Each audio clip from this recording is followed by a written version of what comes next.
God warned him, not through a dream, not through a prophet. Face to face, God told Cain, sin is waiting at your door. You can still choose right. Cain heard every word. Then he walked his brother into a field and killed him. The first murder in history was not blind rage, it was a choice. And the question that has unsettled scholars, theologians, and historians for 3,000 years is not just why Cain killed Abel, it is why God, after everything, still protected him. The story is found in Genesis chapter 4.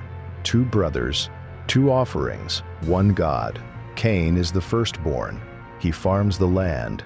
Abel, his younger brother, keeps flocks. Both bring offerings to God. Cain brings produce from the ground. Abel brings the firstborn of his flock, the very best of what he owned. God accepts Abel's offering. He does not accept Cain's. The text gives no explanation. Not yet.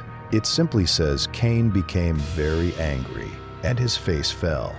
That phrase matters. In ancient Hebrew, his face fell describes a collapse into shame, not private disappointment, public humiliation, because the only other witness in the world was Abel, the brother whose offering had just been accepted. And then God speaks directly to Cain.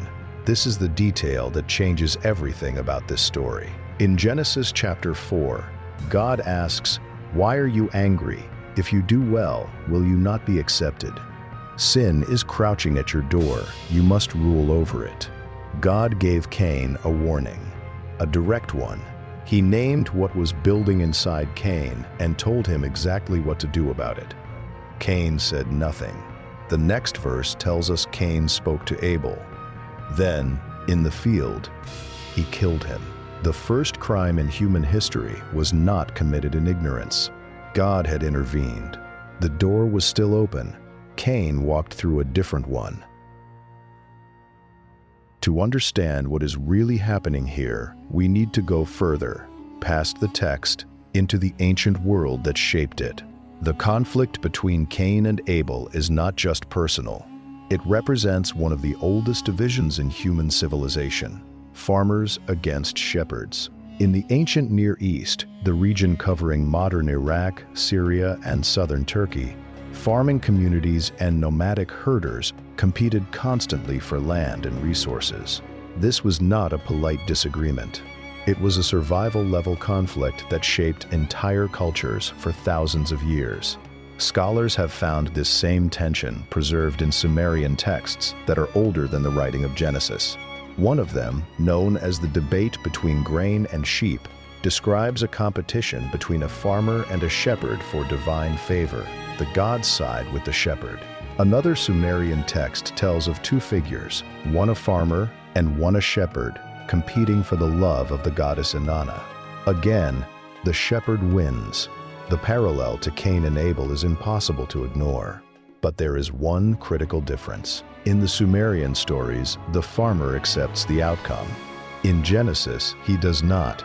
That single difference carries the entire moral weight of the story. The Bible is not saying farmers are wrong and shepherds are right. It is saying the problem was never the rejection itself. The problem was what Cain chose to do with it. The ancient historian Josephus, writing in the 1st century, described Cain as a man who turned simple life into something corrupt and treacherous. Josephus also notes that after the murder, Cain built the first walled city. The man who could not accept God's verdict became the first builder of barriers. 3 questions in this story have divided scholars and theologians for centuries. None of them have a clean answer. The first, why exactly was Cain's offering rejected? The text offers no direct reason. Some scholars argue it was the quality of the offering. Abel brought the firstborn of his flock, the best. Cain brought some of the fruit, not the first harvest, not the finest, just some. This reading suggests not a problem with the gift, but with the attitude behind it. Others point to the New Testament. The book of Hebrews states that Abel offered his gift by faith, implying Cain's lacked that same inner quality. From this view, God was not evaluating the object on the altar. He was reading the heart of the person behind it.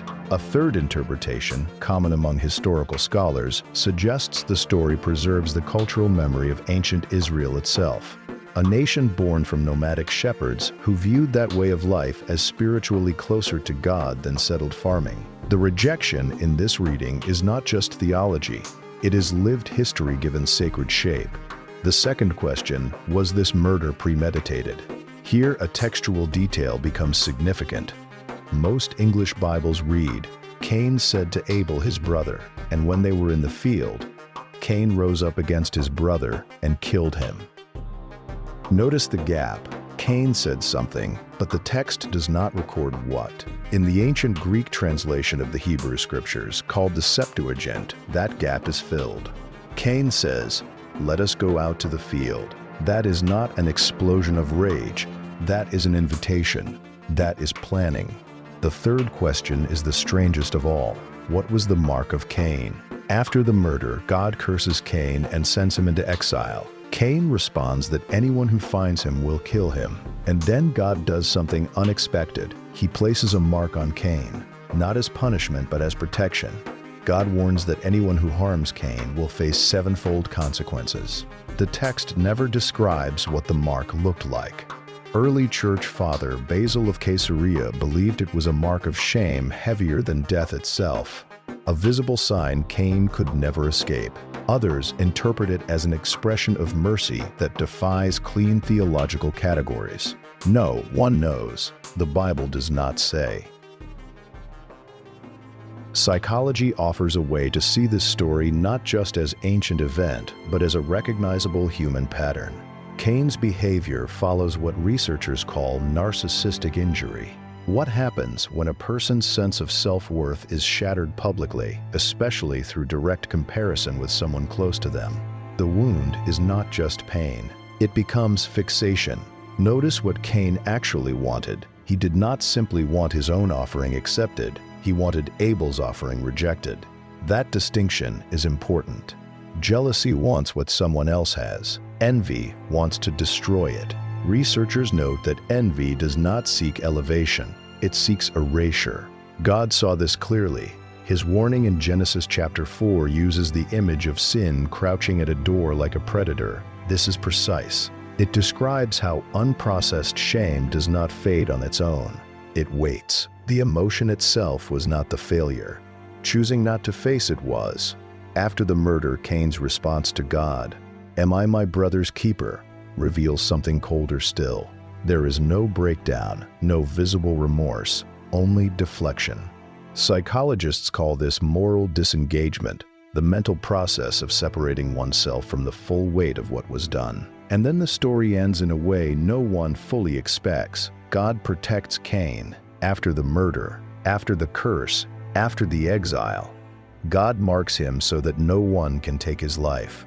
No explanation is offered, but the act itself is the statement. The first murder was not an accident of history. It was a case study in what happens when shame goes unaddressed, when a warning is heard and ignored, when a person chooses destruction over the harder path of change. But this story does not end with Cain's guilt. It ends with his protection. For 3,000 years, that final detail has unsettled readers. Some see grace, some see a mercy that defies easy explanation. Some see a God who refuses to abandon even the people who have abandoned themselves. Maybe the mystery of Cain is not what he did. Maybe it is what that mark means for the rest of us. If these ancient questions move you, if you believe that faith grows deeper when we ask harder questions, subscribe to Éden Unsolved. Every week, we investigate the stories the Bible tells and the ones hidden between the lines. If this episode made you think, leave a like. It helps more people find these questions. We will see you in the next investigation.